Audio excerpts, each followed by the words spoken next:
주님 감사합니다. 참 우리가 무엇이건데 우리를 사랑해 주시고 무엇보다 우리를 위해서 당신의 아들을 보내주셔서 그 귀한 보혈로서 우리를 속량하시고 우리가 참 주님의 자녀로서 오늘도 살아가게 해주시는지 저희로서는 그 은혜를 인하여 감사할 수밖에 없습니다. 하나님이 은혜가 저희가 기억할 때마다 식상한 것이 되는 것이 아니라 묵상할 때마다 더 깊어지며 더 우리를 기쁘게 하고 더 풍성하게 만드는 진리가 될 수 있도록 우리를 붙들어 주시옵소서. 우리의 마음을 항상 겸손케 하시고 주의 말씀 앞에서 예수 그리스도를 발견할 때마다 기뻐하게 하시고 그리고 그 안에서 저희가 참된 위로를 얻게 해주시기를 원합니다. 이 아침에도 우리에게 말씀하여 주시기를 기대합니다. 민수기 말씀 통하여서 저희들에게 그리스도께서 허락하신 그 은혜가 얼마나 큰지를 이 먼 시간의 이야기이지만 그 가운데서 역사하신 하나님 그리고 계획하신 하나님을 보며 저희로 감탄하게 하시고 감사하게 하여 주시옵소서. 감사하며 예수님 이름으로 기도드렸습니다.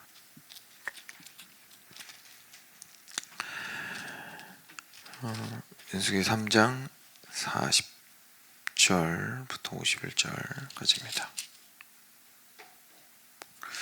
네, 같이 교독하겠습니다. 제가 먼저 한 절 읽고 여러분 한 절 읽어주시기 바랍니다. 여호와께서 또 모세에게 이르시되 이스라엘 자손의 처음 태어난 남자를 1개월 이상으로 다 계수하여 그 명수를 기록하라. 나는 여호와라. 이스라엘 자손 중 모든 처음 태어난 자 대신에 레위인을 내게 돌리고 또 이스라엘 자손의 가축 중 모든 처음 태어난 것 대신에 레위인의 가축을 내게 돌리라. 모세가 여호와께서 자기에게 명령하신 대로 이스라엘 자손 중 모든 처음 태어난 자를 계수하니 1개월 이상으로 계수된 처음 태어난 남자의 총계는 22,273명이었더라. 여호와께서 모세에게 말씀하여 이르시되 이스라엘 자손 중 모든 처음 태어난 자 대신에 레위인을 취하고 또 그들의 가축 대신에 레위인의 가축을 취하라. 레위인은 내 것이라. 나는 여호와니라. 이스라엘의 자손에 처음 태어난 자가 레위인보다 273명이 더 많은즉 속전으로 한 사람의 5세겔씩 받되 성소의 세겔로 받으라. 한 세겔은 20게라리라.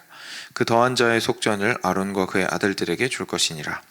모세가 레위인으로 대속한 이외의 사람에게서 속전을 받았으니 곧 이스라엘 자손의 처음 태어난 자에게서 받은 돈이 성소의 세겔로 1365세겔이라. 모세가 이 속전을 여호와의 말씀대로 아론과 그의 아들들에게 주었으니 여호와께서 모세에게 명령하심과 같았느니라. 아멘. 네. 같이 보겠습니다. 계속 이제 레위인 관련된 이야기를 저희가 살펴보고 있습니다. 어제는 이제 구체적으로 세 족속이라고 부르는 이제 게르손, 고핫, 므라리, 그죠? 세 족속이 각각 성막의 어느 부분을 좀 담당했었는지를 얘기를 했고요. 오늘은 속전에 대한 이야기가 나옵니다. 그래서 몸값을 치르다 이런 뜻이거든요. 그래서 그것에 대해서 저희가 좀 살펴보도록 하겠습니다. 10절 보시면 하나님께서 모세한테 이스라엘 자손의 처음 태어난 남자 1개월 이상으로 이번에 다 계수해서 명수를 기록하라고 하십니다. 그러니까 이번에는 레위인이 아니라 이스라엘 모든 남자들입니다. 그래서 모든 남자들 중에서 1개월 이상 된 갓난아기부터 시작해서 그 나이 제한도 없고 그냥 살아있는 모든 남자를 다 계수를 한 것이죠. 그래서 그렇게 다 계수를 했는데 그 이유가 굉장히 재밌습니다. 41절에 이스라엘 자손 중 모든 처음 태어난 자 대신에 레위인을 내게 돌리고 또 이스라엘 자손의 가축 중 모든 처음 태어난 것 대신에 레위인의 가축을 내게 돌리라. 그러니까 이런 거죠. 이스라엘 백성들이 각 족속이 이제 레위 지파 빼면 11지파가 되겠죠. 11지파에 있는 사람들이 아이들을 많이 낳았을 텐데 뭐 아들이 있는 집도 있고 아들이 있는 집도 있을 텐데 그 중에서 첫째 아들이 있는 그 명수를 다 헤아렸습니다. 그리고 나서 그 명수를 레위인한테 1대1로 대응을 시키는 거예요. 그래서 만약에 나머지 계수한 그 아들들의 첫째 아들들의 명수가 1000명이면 레위인 1000명에 대응을 시켜서 일일이 하나씩 이렇게 줄긋기를 했다고 생각을 하시면 됩니다.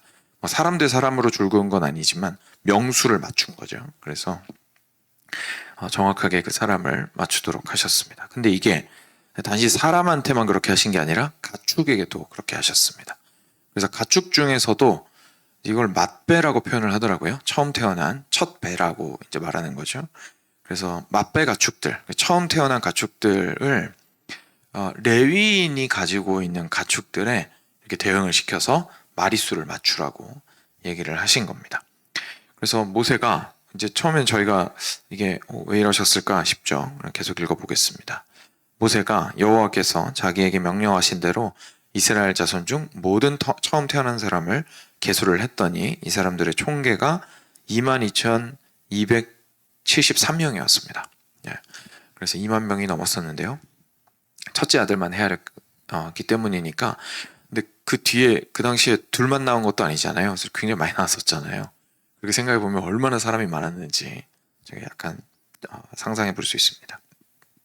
하여간 첫째 아들만 2만 명이 넘었습니다. 그래서 하나님께서 이어서 모세한테 뭐라고 얘기하셨냐면 이제 다시 한 번 더 반복이 됩니다. 이스라엘 자손 중 모든 처음 태어난 자 대신에 레위인을 취하고 또 가축 대신에 레위인의 가축을 취하라 라고 하십니다. 이유는 레위인은 내 것이라 나는 여호와이니라 라고 하시죠. 그래서 이제 구체적으로 어떻게 되는 거냐면 이스라엘 자손의 처음 태어난 자가 레위인보다 273명이 더 많은 즉 속전으로 이렇게 됩니다. 그러니까 무슨 말이냐면 1단계는 먼저 일단 인원수를 맞추는 겁니다. 그래서 처음 태어난 남자들을 레위인을 그 수에 딱 맞춰가지고 그만큼의 레위인들을 하나님께 바쳤다라고 여기라는 얘기죠. 그런데 둘을 비교해 보았더니 수의 차이가 나는 거예요. 뭐 레위인을 갑자기 더 많이 낳을 수는 없는 노릇이니까요. 그래서 200 몇 명이 273명입니다. 273명이 이스라엘 백성들의 첫 아들 수가 더 많았어요. 그럼 이제 하나님께서 273명은 그냥 이렇게 나머지니까 그냥 너무 그러지 말고 그냥 의미가 중요한 거니까 우리 레위인 그냥 있는 수 정도만 맞추고 끝내자라고 하신 게 아니라 이 나머지 273명에 대해서는 한 사람당 5세겔씩을 바치도록 하셨습니다. 그래서 모든 사람들에게 첫째 아들이 하나님에게 바쳐진 것이 될 수 있도록 하신 것이죠. 그러니까 실제로 바쳐지진 않았습니다. 그렇죠? 근데 대신에 그 아들이랑 매칭이 된 돈이 나갔든지 아니면 매칭이 된 레위인이 하나님을 평생 동안 섬김으로써 이 아들들이 하나님께 바친 바 되었다라는 사실을 굉장히 선명하게 드러낼 수가 있었던 거죠. 근데 이 5세겔이라는 것이요 생각보다 큰 액수입니다. 그 당시 노동자들의 1년 절반치에 해당을 했습니다. 노동자 삭세 1년 절반치 정도에 해당을 했습니다. 그래서 뭐 저희가 하루 100불이라고 치더라도 그렇게 적은 액수가 아니죠. 그래서 그 정도의 이제 액수를 두당 받아서 모두 1365세겔이 거쳐졌습니다. 그래서 273 곱하기 5 하면 이렇게 되거든요. 그래서 모든 그 이스라엘 백성들의 첫째 아들들을 이제 하나님 앞에 바치게 된 것이죠. 그게 돈의 형태였든 레위인을 매칭을 시키는 형태였든 그리고 나서 이 1365세겔 이제 거둔 거 어떡할까요? 이게 상당한 액수거든요. 이제 사실 어떻게 보면 창고에 넣고 관리를 해야 되는 수준의 돈인데 어떡할까요? 라고 이제 궁금할 수가 있는데 하나님께서 그것도 정하셨죠. 그거는 아론과 그 아들들, 다시 말해서 제사장들이 사용할 수 있도록 그들에게 주라고 이야기를 하셨습니다. 그래서 그 더한 자의 속전을 아론과 그의 아들들에게 줄 것이니라. 그리고 48절이 말씀하시죠. 모세가 레위인으로 대속한 이외의 사람에게서 속전을 받았고 그러니까 실제 집행을 한 겁니다. 그렇게 해서 모인 돈이 1365세겔이라고 50절에 나오고요. 51절에 하나님께서 말씀하신 대로 아론과 아들들에게 주었더라라고 이야기하면서 오늘 말씀 마치고 있습니다. 오늘 한 2가지 정도를 조금 생각을 해보려고 합니다. 첫 번째는요, 속전의 개념입니다. 저희가 예수님께서 우리 죄를 대속하셨다, 그리고 우리 죄 값을 치르셨다라고 할 때에 저의 값을 치르셨다라고 할 때에 저희한테는 그게 그렇게 뭐랄까요? 바로 이해가 되는 개념은 아닙니다. 왜냐하면 지금 이 시대는 노동력의 값을 치르긴 하지만 누군가의 잘못 때문에 옛날에 노예를 이렇게 사고 팔았던 것처럼 실제 사람 몸에다가 값을 매겨가지고 사고 팔지는 않습니다. 그렇죠? 지금 저희는 조금 개념이 다르죠. 몸값이라는 게 있긴 하지만 그러다 보니까 예수님께서 나의 죄값을 위해서 대신 죽으셨다라는 것이 우리한테는 조금 멀게 느껴질 수 있는데요. 실제 이스라엘 백성들한테는 존재하고 있었던 개념이었던 것이고, 그리고 어떻게 보면 하나님께서는 이미 그것을 준비하고 계셨다라고 저희가 볼 수가 있는 것이죠. 근데 여기에서 중요한 것이 대표성입니다. 그렇죠? 대표성을 가진 사람이 대신 그의 값을 치를 수 있도록 하신 그 개념을 오늘 말씀을 통해서 볼 수가 있습니다. 그래서 레위인이 이스라엘 백성의 첫 아들을 대신했습니다. 그래서 대표가 된 것이죠. 이스라엘 백성들의. 근데 그 첫 아들도 대표였어요. 그 첫 아들은 그 가족 전체의 대표였습니다. 그러니까 결국 레위인이 대표한 것은 이스라엘 전부였습니다. 이스라엘 전부. 한 사람도 빼놓지 않고 이스라엘 전부를 대표하는 이들이 하나님 앞에서 섬길 수 있도록 하셨던 거였죠. 그러니까 이게 머릿속으로 그려보면 중간에 성막이 있고 거기에서 섬기고 있는 2만 명이 넘는 레위인들 뒤편에는 사실은 모든 이스라엘 백성들이 마치 이렇게 보자기 달고 일하는 것처럼 모든 이스라엘 백성들이 다 줄줄이 달려 있었던 겁니다. 그리고 그들이 마치 그 이스라엘 백성이 섬기는 것처럼 하나님 앞에서 섬기고 있었던 것이죠. 그렇다 보니까 하나님께서는 절대로 한 명도 그냥 내버려 두지 않으신 겁니다. 그래서 나머지 273명은 그냥 의미가 중요하지 뭐 그렇게 일일이 다 맞추랴 라고 하실 수 있었겠지만 그렇게 하지 않으시고 돈으로라도 그것을 내도록 하셔서 너희가 하나님에게 붙어 있고 하나님을 위하여 이 부분들을 바칠 수 있어야 한다라는 거에 대해서. 그래서 결국 저 레위인들이 인생을 바치고 있는 것은 너희들의 인생이 사실은 그래야 한다라는 것을 보여주는 것처럼 레위인이 매칭이 안 된다고 해서 얼렁뚱땅 넘어가지 말고 오세계를 통하여서 그 모든 것들을 속전을 낼 수 있도록 하라라고 하나님께서 말씀을 하셨던 겁니다. 근데 이건 저희도 알다시피 하나님께서 그 돈이 필요하셨기 때문에 그런 게 아닙니다. 그렇죠? 하나님은 돈 필요 없으시죠. 오히려 하나님은 공급해 주시는 분이십니다.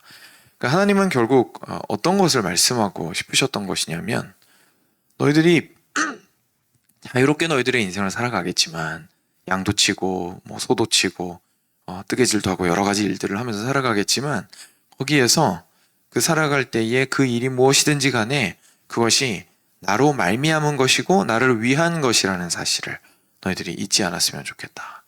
항상 레위인을 보면서 그런 것들을 기억하거라. 너의 지금 하는 그 일이 결국은 누구를 위하여 구별되었는지를 기억하거라 라는 사실을 하나님께서 알려주시고 싶었기 때문입니다. 그 273명 나머지 떨어져 나간 사람들 입장에서 생각을 해보면 처음에는 이게 5세겔이 나가는 것 때문에 불편할 수도 있겠지만 만약에 이걸 안 냈다고 생각을 해보시면 결국 자기의 인생은 어떻게 하나님과 연결이 되는지에 대해서 생각하기가 힘들었을 겁니다. 그렇죠? 근데 그것들을 굉장히 구체적으로 실제로 자기 삶이 하나님께 바쳐진 바 되었다는 것을 보여주시고 싶었기 때문에 하나님께서는 이런 개념들을 허락해 주셨죠. 그래서 실제 예수님이 저희 삶 가운데서 행하시는 일이 그렇습니다. 예수님께서 우리의 맏형이 되셔서 그리고 레위인 여기서 나오는 저희의 삶을 대신하여서 하나님 앞에 나아가시는 바쳐진 레위인으로서 예수 그리스도께서 역할을 해주신 것이고 저희들의 삶이 예수님 덕분에 하나님 안에서 거할 수 있고 우리의 일상 역시 하나님의 영광을 위해서 살아갈 수 있게 되었다는 사실을 저희가 깨닫게 됩니다. 그래서 예수님께서 우리를 위해서 행해주신 그 대속의 사역이 얼마나 감사한지 오늘의 삶을 의미 있게 해주신 것이고 그리고 오늘의 삶이 참 하나님 앞에 있을 수 있도록 해주신 분이시라는 사실을 저희가 깨닫게 되는 거죠. 참 당연히 저희가 예수님을 향하여서 가장 큰 영광을 올려드리고 그리고 가장 큰 사랑을 드려야 할 것이고 그리고 저희가 삶 가운데 좀 흔들릴 때에 예수님을 보고 바라보며 붙들어야 하는 충분한 이유가 되는 것 같습니다. 이게 이제 대속의 그 속전이라고 부르는 값을 대신 치르는 것에 대해서 첫 번째로 좀 생각을 해보았고요. 두 번째는 오늘 말씀을 통해서 볼 수 있는 것 중에 하나는 저희 헌금의 원리에 대해서 좀 생각을 해볼 수가 있습니다. 오늘 여기에서 이제 재밌는 게 나오는데요. 그 273명이 여분으로 나와서 하나님께서 두당 5세겔 내라고 하셨어요. 그래서 총 1365세겔이 나왔는데 이걸 가지고 하나님께서 아론과 그 제사장들한테 주라고 얘기를 하십니다. 근데 이 부분에서 저희가 그 성경이 이야기하는 헌금의 원리를 굉장히 정확하게 이해를 할 수가 있게 됩니다. 저희는 그 헌금에 대해서 오해를 할 때에 여기 계신 분들은 그런 생각 잘 안 하시겠지만 이제 많은 현대인들이 오해를 할 때에 약간 회비처럼 생각하는 경향이 생긴 거예요. 그래서 교회에서 내가 이렇게 헌금을 하게 되면 그 헌금이 없다면 운영이 안 되죠. 사실입니다. 그렇죠? 사실입니다. 그래서 틀린 말은 절대 아니지만 그래서 그 운영이 안 되기 때문에 운영 회비를 어느 정도 감당을 해야 되는 것이라고 이제 생각을 하고 그 필요를 생각을 하고 이제 그것에 대해서 내는 것이라고 이제 보통 생각을 하게 됩니다. 그런데 실제 원래 오늘 헌금의 모습들을 보게 되면요. 내는 사람 입장에서의 헌금의 목적이랑 내는 사람 입장에서의 헌금의 목적이랑 실제 그 헌금을 어떻게 사용하느냐가 분리되어 있습니다. 그렇죠? 그 헌금을 어떻게 사용하느냐를 알고 이걸 낸 게 아니고요. 이걸 왜 내었냐면 낸 사람들은 하나님께 바쳐졌다라는 것을 드러내기 위해서 냈습니다. 그죠? 그러니까 우리가 헌금할 때는 이건 저도 포함해서입니다. 그렇죠? 우리 모든 그리스도인은 우리가 헌금할 때에는 우리가 살아가는 이 삶이 하나님에게서 온 것입니다. 그리고 사실 100%다 하나님 건데 실제 현실적인 필요가 있기 때문에 현실적 필요가 있기 때문에 주께서 저한테 쓰라고 주신 거니까 감사함으로 쓰되 거기에서 맏형에 해당하는 11조를 그래서 11조 하는 거거든요.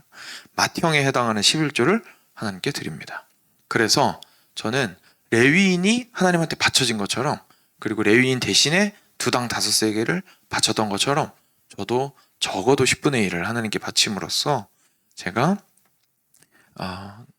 하나님께서 허락하신 삶을 살아가고 있다는 것을 하나님 앞에 고백하고 저 스스로도 확인하고 그런 삶을 살아가겠습니다.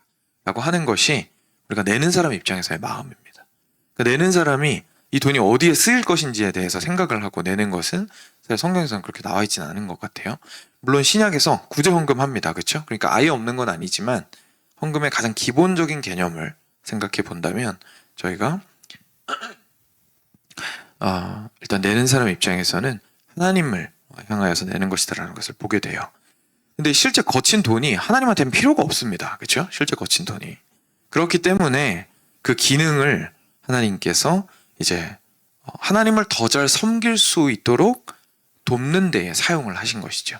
그래서 하나님을 더 잘 이스라엘 백성들이 섬길 수 있으려면 이 당시에는 아론과 제사장들에게도 가축과 돈과 재산이 필요했습니다. 왜냐하면 노동을 하지 않았기 때문이죠. 다른 먹고 사는 노동을 하지 않았기 때문이죠. 대신에 어제 살펴보았던 성막과 제사와 모든 것들을 굉장히 바쁘게 감당을 해야 되는 사람들이었습니다.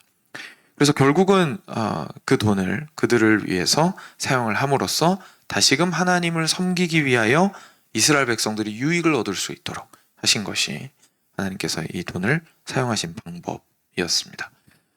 그래서 우리가 실제로 헌금을 할 때에 헌금을 하는 입장이나 또는 거두어들인 헌금을 사용하는 이제 교회에서 재정을 집행하는 입장이나 어느 쪽이든 이런 원리들을 좀 가지고 애들이 생각할 필요가 있는 것이죠. 우리가 드릴 때에는 하나님께 드린다라는 마음을 가지고 항상 드려야 하는 것이고 또 집행을 할 때에는 어떻게 하면 하나님께서 가장 영광을 받으실 수 있는가를 생각을 하면서 유익한 방향으로 집행을 할 수 있어야 되는 것이 저희가 헌금을 내는 사람이나 또 집행하는 사람의 모습이라는 것을 오늘 말씀을 통해서 보게 됩니다. 그래서 우리가 내가 가지고 있는 것을 그것이 무엇이든지 간에 하나님께 드릴 때에 그것이 가지고 있는 참 나의 삶 전체를 드린다라는 의미가 참 크구나라는 것을 다시 한번 좀 기억해 보셨으면 좋겠습니다. 저는 개인적으로 아침에 묵상하면서 무슨 생각이 또 추가적으로 들었냐면요. 하나님께서 정말 한 명도 빼놓지 않고 그 속전을 하신다라는 사실이 참 감사하게 느껴지면서도 동시에 저의 삶에 대한 좀 도전으로 느껴지기도 했던 것 같습니다. 정말 이렇게 한 명도 빼놓지 않고 모두를 하나님께서 그 속전을 치르심으로써 그들의 삶에 연관시키기를, 자기 자신을 연관시키기를 원하셨고, 그래서 너무 감사했고, 개인적인 삶으로 돌아와서는 삶의 각 영역 가운데에서 과연 각 그 세부 영역들이 하나님 앞에서 받쳐진 바 되었는가? 라는 질문들을 좀 하게 만들었던 것 같습니다. 그래서 그 자리에서 무엇을 하든지 간에 기도로 시작을 하고, 그리고 하나님 앞에 정말 이 길들을 내가 나아가는 것이, 그리고 이 걸음들을 걸어가는 것이 제가 무슨 일을 하든지 간에, 심지어 그것이 여가 생활이라 할지라도 하나님 안에서 참 기뻐하며 하나님께 영광을 돌리는 삶으로서 그렇게 할 수 있어야 되도록 마음을 항상 좀 기억하며 다져야겠다라는 생각을 좀 하게 됐던 것 같습니다. 그래서 한 사람도 빠짐없이, 한 영역도 빠짐없이 주께서 당신의 것이라 말씀하시고 우리를 품어주시는 그 하나님의 마음을 좀 느끼셨으면 좋겠습니다.